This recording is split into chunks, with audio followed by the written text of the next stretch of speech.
जय श्री राम। आप सभी का जीवन मंगलमय हो। सनातन समाज की परिभाषा कब से शुरू हुआ, इसका सिद्धांत हमें इसे जानना चाहिए अपने इतिहास को। जब आदि मानव था जो पशुओं के भांत जीवन जीता था, आदि मानव अपने सभी प्रयास किए अपने दुख को निवृत्ति करने के लिए, दुख से छुटकारा पाने के लिए, लेकिन उसका दुख जितने प्रयास करता गया दुख को दूर करने के लिए, उतने अधिक दुख बढ़ता गया। एक दिन अपने दुखों से बेहाल होकर के बैठ गया आदि मानव, बैठ गया। उसे विश्वास हो गया कि प्रयास से कुछ नहीं होगा। काफी दिनों तक बैठा रहा तो उसके अंदर से जो धरती का गुण है, दोष है जिसमें, वो दोष समाप्त होने लगा और प्रकाश से वो भरने लगा। उसके रोम छिद्र प्रकाश को सोख करके उसमें प्रकाश की शक्ति बढ़ाने लगी, दोष समाप्त होने लगा। तब उसके अंदर स्फुरणा आई, स्फुटित हुई, प्रकाश ज्ञान प्रकट हुआ, जिसे हम वेद कहते हैं। उसे अनुभव हुआ कि ये जितने जगत में पेड़ पौधे, अंतरिक्ष, ब्रह्म ब्रह्मांड, धरती, जो कुछ है सब एक ही है, एक ही से है। मैं सिर्फ साक्षी हूं, मन एक गवाह है जो ये देखने के लिए दृष्टा है।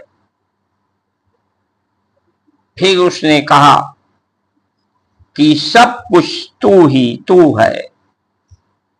इस धरती से इस अंबर तक, धरती के नीचे से ऊपर तक, चारों दसों दिशाओं में तू ही तू है। सब कुछ तेरा है, सब तेरे लिए उपयोगी है, तब तेरे ही साधन है।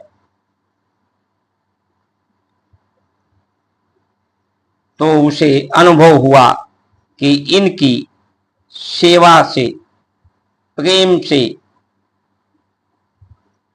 सहयोग प्राप्त होगा।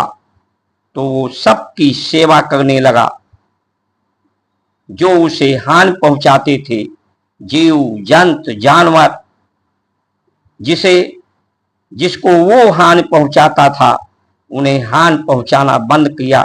सबके साथ सेवा से उसके अंदर पवित्रता आ गई थी, दोष समाप्त हो गया था। इसलिए प्रेम और सबका सहयोग करने लगा।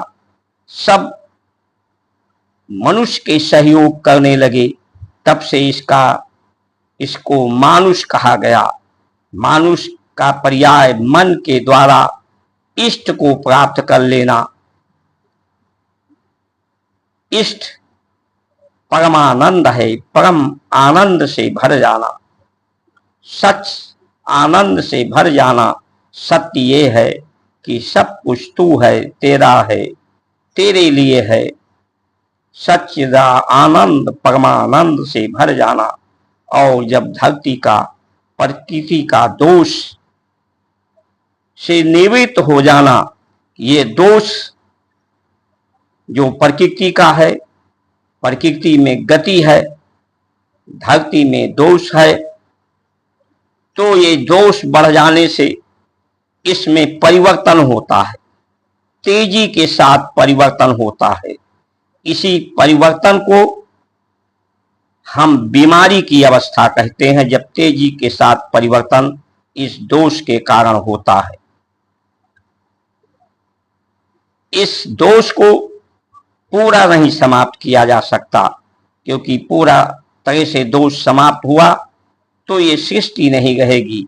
लेकिन इस दोष को सीमित किया जा सकता है, अतिसीम किया जा सकता है, और अतिसीम करके ये परिवर्तन धीरे धीरे होगी। ये हमारा आदि और सनातन का सिद्धांत है, जिसमें शरीर में स्फुरणा आने से इसकी आलस समाप्त हो जाती है। आलस समाप्त होने से मनुष्य शक्ति से परिपूर्ण हो जाता है। अपनी व्यवस्था जीवन की शरीर के माध्यम से कर सकता है। आहार की व्यवस्था का सुधार, धरती की व्यवस्था की सुधार से आहार की सुधार से विचार की सुधार, और मनुष्य ऋण लेकर आया है। ऋण, पितृ ऋण, देव ऋण, ऋषि ऋण, इन तीन ऋण, जो ऋण है, कर्ज है, वही शेष है। इस कर्जों से मुक्त हो जाना कि तेरा ही सब कुछ है, यही ईमानदारी है, यही समझदारी है। इस कर्जे को उसे सौंप करके तेरा तुझको अर्पण, सभी ऋण से, सभी शेष से मुक्त हो जाना, दोष से मुक्त हो जाना, आनंद से भर जाना, सबका सहयोग करके। इसीलिए प्रकृति की हम पूजा करते हैं। उसके साथ प्रेम हमारा पूजा में परिवर्तित हो गया। हम नदियों, पहाड़ों, जंगलों, वन, भास्कर, सभी की पूजा वंदना इसीलिए करते हैं। ये भारत की संस्कार संस्कृति है। आज दोष से लोग भगते जा रहे हैं।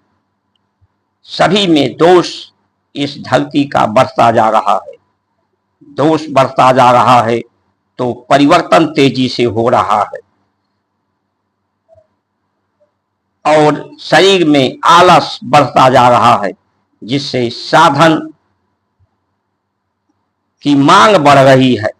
आज तो स्थिति ये है कि चाहे बेईमानी से मिले, शैतानी से मिले, चाहे वो बड़ा से बड़ा पद लोग बेईमानी शैतानी से प्राप्त करना चाहते हैं, अधिक से अधिक सुविधा साधन प्राप्त करना चाहते हैं, अपना कीर्तमान स्थापित करना चाहते हैं, अपनी प्रतिष्ठा स्थापित करना चाहते हैं, अपनी एक नई कहानी लिखना चाहते हैं।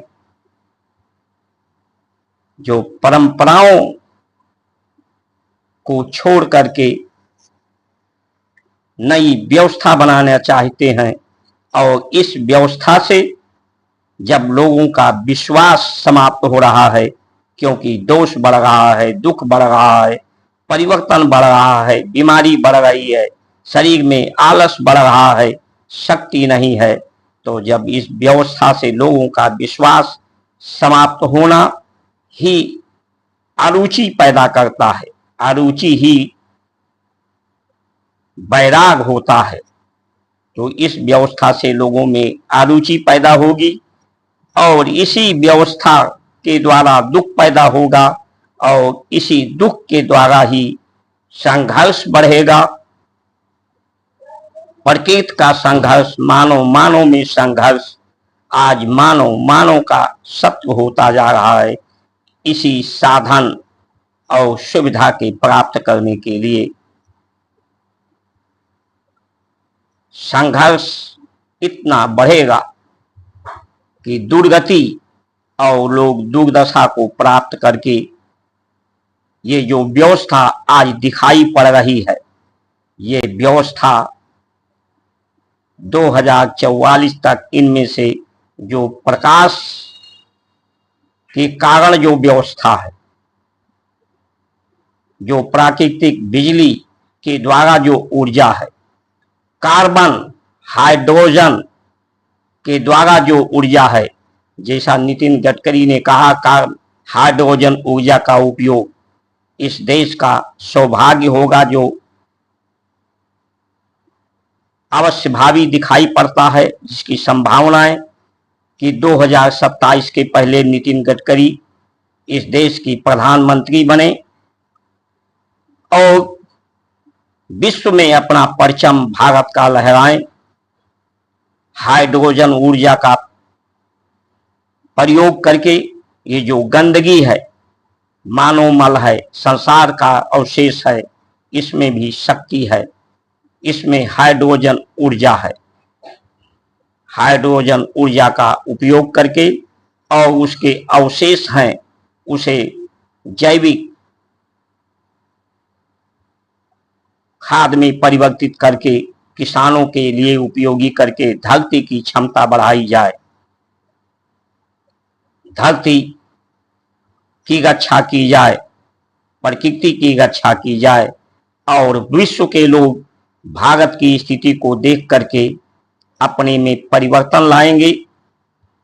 भारत की शांति, सुख, आनंद को देख करके इसकी भाषा, वेशभूषा का लोग स्वीकार करेंगे और पूरे विश्व में संघर्ष विराम होगा, सब शांति स्थापित होगी। हिंदू सनातन के समाप्त हो जाने से सबसे बड़ा इस सृष्टि के लिए दुखद होगा, क्योंकि जो और लोग हैं वो दोष को समझते नहीं, दोष का निवारण का सिद्धांत नहीं है। इसलिए जहां हिंदू का सिद्धांत नहीं है, सत्य का सिद्धांत नहीं है, वहां मुस्लिम देशों से लड़ रहा है, अंग्रेज के देशों से लड़ रहा है। सिर्फ हिंदू सनातन है जो संघर्ष को विराम दे सकती है। इसलिए हिंदू संस्कार संस्कृति पूरे जगत के लिए शुभकारी, हितकारी है। आपको वीडियो पसंद लगे तो इसे अधिक से अधिक लोगों को शेयर करें। जय श्री राम।